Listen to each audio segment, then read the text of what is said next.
कि 1400 करोड़ रुपया जो BADP की ग्रांट में से आया था वो कहाँ गया, कहाँ यूटिलाइज हुआ, और उसका हिसाब हमें चाहिए। पुंछ की जनता ये पूछ रही है और ये साफ जानना चाहती है कि 1400 करोड़ रुपया जो गवर्नमेंट ऑफ इंडिया ने सैंक्शन किया था BADP स्कीम के तहत पुंछ के लिए, उसका कहाँ कहाँ इस्तेमाल हुआ है।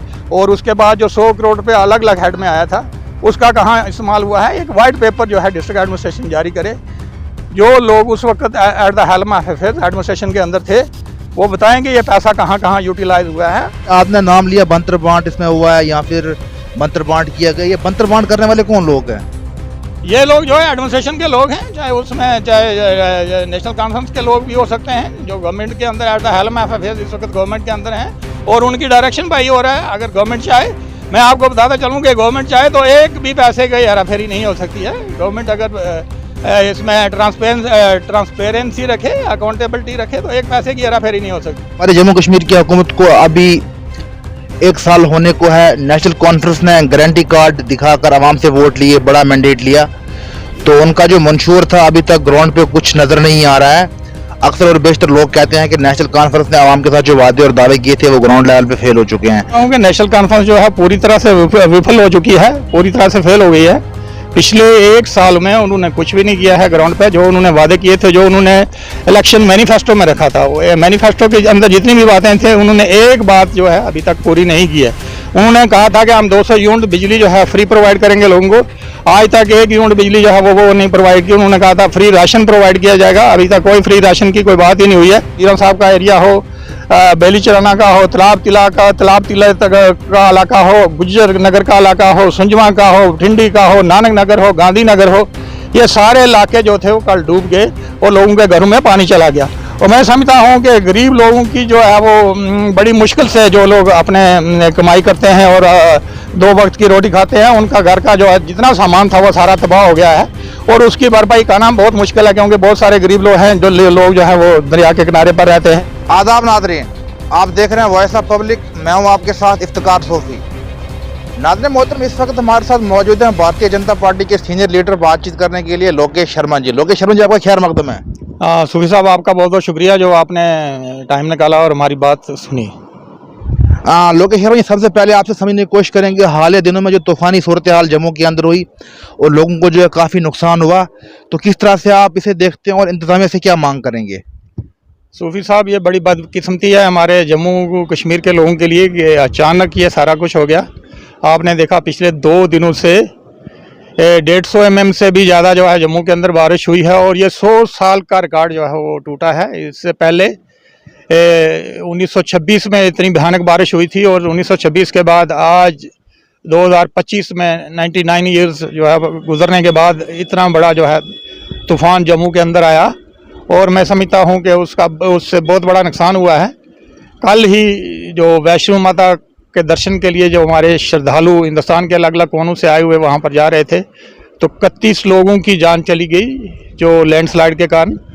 मैं उनको श्रद्धांजलि पेश करता हूँ जम्मू कश्मीर की जनता की तरफ से, और मैं उनको यकीन दिलाता हूँ कि इस दुख की घड़ी में उनके परिवार जिनके जो महाराष्ट्र से थे, यूपी से थे, बिहार से थे, राजस्थान से, हिंदुस्तान के अलग अलग कोनों से जो लोग आए हुए थे जिनकी लैंडस्लाइड में जान चली गई, उनके परिवारों के साथ हमारी जो है नेक ख्वाहिशात उनके साथ हैं और जम्मू कश्मीर की जनता हमेशा आपके साथ है। हर मुमकिन कोशिश जो होगी जम्मू कश्मीर की जनता आपके साथ है और आपके जो भी परेशानी है उसमें हम आपके दुख में बिल्कुल पूरी तरह से शामिल हैं।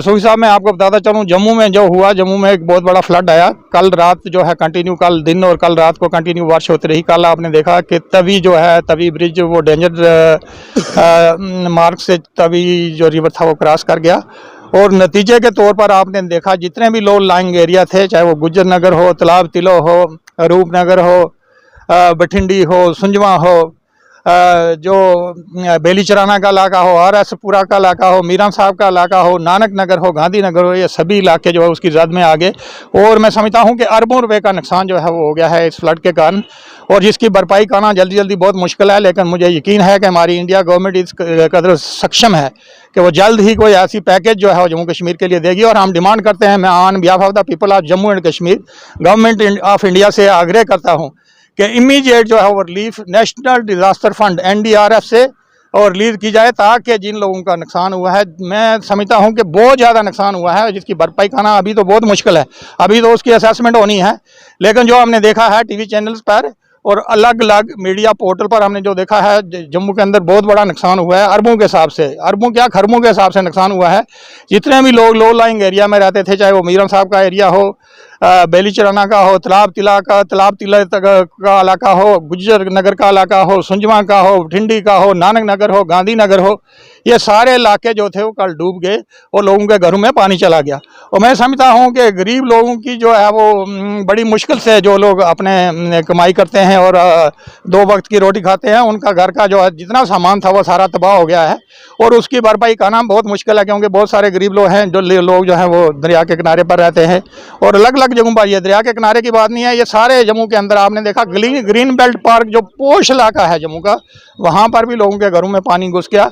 इसके अलावा जितने भी, चाहे वो छन्नी हिम्मत का इलाका हो और उसके बाद सैनिक कॉलोनी का इलाका हो, तरकुटा नगर का इलाका हो, गांधी नगर हो, नाना नगर हो, सभी जगहों पर लोगों के घरों में पानी घुस गया और बहुत बड़ा नुकसान हुआ है। तो मैं इंडिया गवर्नमेंट से आग्रह करता हूं कि इमीडिएटली इसको नेशनल कैलामिटी जो है वो डिक्लेयर किया जाए और इमीडिएटली जो है नेशनल डिजास्टर फंड में से जो है वो फंड रिलीज़ किए जाएँ, ताकि इन लोगों की भरपाई की जा सके। इनका नुकसान जो हुआ है वो तो भरपाई करना बड़ा मुश्किल है, लेकिन फिर भी जो है वो नेशनल डिजास्टर फंड से जो है वो पैसा रिलीज़ किया जाए। और मैं साथ में ये भी आग्रह करता हूँ गवर्नमेंट ऑफ इंडिया से कि स्पेशल टीम जो है वो कंस्टिट्यूट की जाए, ताकि जो है रिलीफ डिस्ट्रीब्यूशन प्रॉपर ढंग से हो सके। जो लोग डिजर्विंग है, जिनका नुकसान हुआ है, उन्हीं तक पहुँचे, ना कि इसमें बंदर बांट हो और कुछ लोग जो है गवर्नमेंट के साथ जुड़े हुए वो पैसा खा जाएँ और गरीबों तक वो पैसा ना पहुँच पाए। हाँ लोकेश शर्मा जी, आप ये समझने की कोशिश करेंगे, इस वक्त हमारे जम्मू कश्मीर की हुकूमत को अभी 1 साल होने को है, नेशनल कॉन्फ्रेंस ने गारंटी कार्ड दिखाकर आवाम से वोट लिए, बड़ा मैंडेट लिया, तो उनका जो मंशूर था अभी तक ग्राउंड पे कुछ नज़र नहीं आ रहा है। अक्सर और बेशतर लोग कहते हैं कि नेशनल कॉन्फ्रेंस ने आवाम के साथ जो वादे और दावे किए थे वो ग्राउंड लेवल पे फेल हो चुके हैं, तो किस तरह से आप देखेंगे इसे? सूफी साहब, मैं समझता हूँ कि नेशनल कॉन्फ्रेंस जो है पूरी तरह से विफल हो चुकी है, पूरी तरह से फेल हो गई है। पिछले 1 साल में उन्होंने कुछ भी नहीं किया है ग्राउंड पे। जो उन्होंने वादे किए थे, जो उन्होंने इलेक्शन मैनिफेस्टो में रखा था, वो मैनिफेस्टो के अंदर जितनी भी बातें थी, उन्होंने एक बात जो है अभी तक पूरी नहीं की है। उन्होंने कहा था कि हम 200 यूनिट बिजली जो है फ्री प्रोवाइड करेंगे लोगों को, आज तक 1 यूनिट बिजली जो है वो नहीं प्रोवाइड की। उन्होंने कहा था फ्री राशन प्रोवाइड किया जाएगा, अभी तक कोई फ्री राशन की कोई बात ही नहीं हुई है। जिन लोगों के ऑलरेडी नाम थे, हमने देखा बहुत सारे लोग वो आज रो रहे हैं, जिनके नाम थे राशन के लिस्ट में, उनके नाम जो हैं कट गए हैं और उनको राशन नहीं मिल रहा है। और लोग हमारे पास आते हैं, गरीब लोग, वो कहते हैं हमारा नाम कट गया है, पता नहीं किस वजह से कटा है। तो ये बड़ी बदकिस्मत की बात है कि नेशनल कॉन्फ्रेंस गवर्नमेंट ने जो वादे किए थे, उन्होंने कहा था 2 लाख नौकरियां जो है हम जो अनएम्प्लॉयड यूथ हैं उनको देंगे। 2 लाख नौकरियों की तो बात ही छोड़िए। पिछले दिनों नायब तहसीलदार का एग्ज़ाम होना था, वो नहीं हो पाया। कल ही हमने देखा जम्मू के अंदर जो जेई इलेक्ट्रिकल का एग्ज़ाम होना था, उसमें शरेआम जो है पेपर जो है वो लीक हो गया और इनकी नाअहली के कारण ये गवर्नमेंट का फेलियर था। ऐसे नहीं पेपर लीक होता है, इसमें जो लोग मुलव्वस हैं, इसमें मैं सोचता हूँ मंत्री लेवल तक के लोग जो है मुलव्वस हैं, जिनके कारण ये जिनके उनके रिलेटिव शायद उस एग्ज़ाम में बैठे हुए थे, तभी आकर ये पेपर लीक हुआ है। और जो गरीब लोग, जिन बच्चों ने बड़ी मेहनत से, जिन बच्चों के पेरेंट्स ने लोन लेकर उनको पढ़ाया है, उनका कैरियर तबाह हो गया और ये एग्ज़ाम जो है वो कैंसिल हो गया।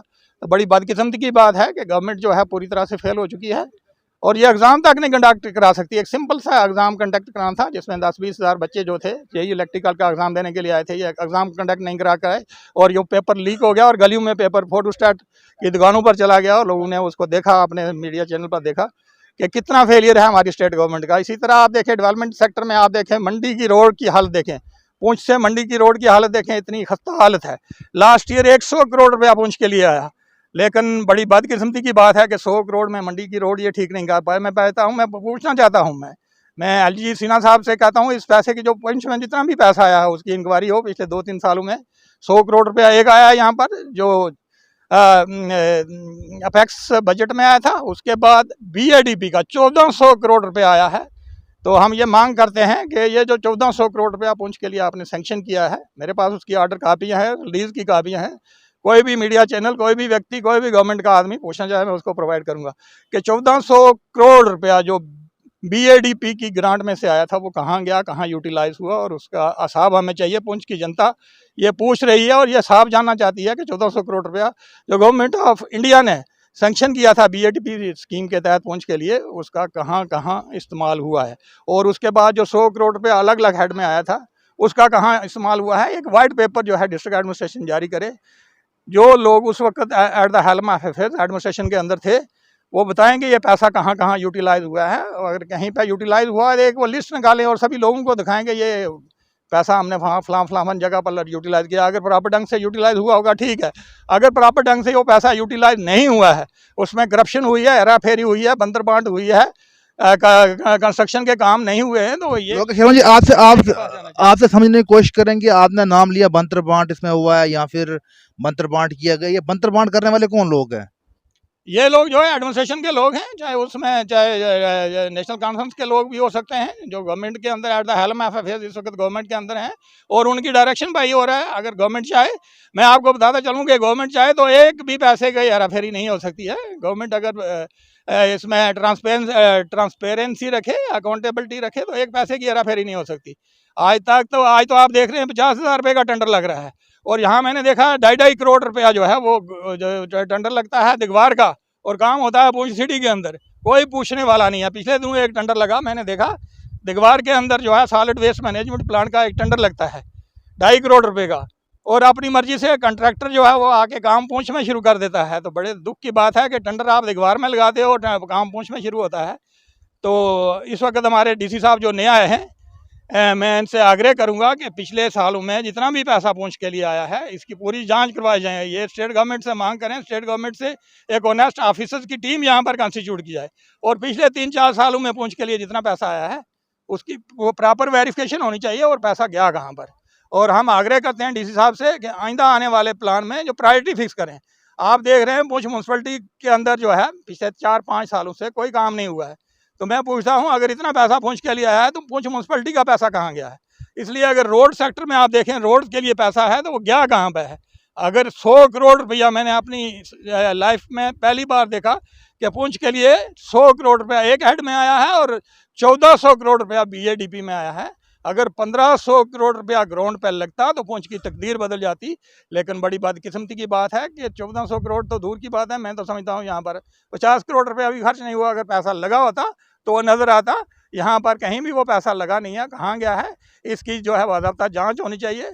मैं डीसी साहब से आग्रह करता हूँ, ये बड़े अच्छे हैं, हमने सुना है काम करने वाले हैं, कंस्ट्रक्टिव सोच है, ये डीसी कचटवाड़ रहे हैं, वहाँ पर भी इन्होंने अच्छा काम किया और पूंछ में भी हमें पूरी उम्मीद है कि पूंछ के गरीब लोगों की जो है बड़ी उम्मीदें लगा के लोग बैठे हुए हैं कि एक अच्छा एडमिनिस्ट्रेटर यहाँ पर आए और लोगों के काम हो। यहाँ जो है एडमिनिस्ट्रेशन पूरी तरह से फेल है। पिछले आपने देखा 3-4 सालों में कुछ काम नहीं हो रहे हैं, गरीब लोगों का काम नहीं हो रहा, किसी का राशन कार्ड नहीं बन रहा है, किसी के छोटे छोटे काम है, किसी का फुटपाथ का काम है, किसी की रोड का काम है।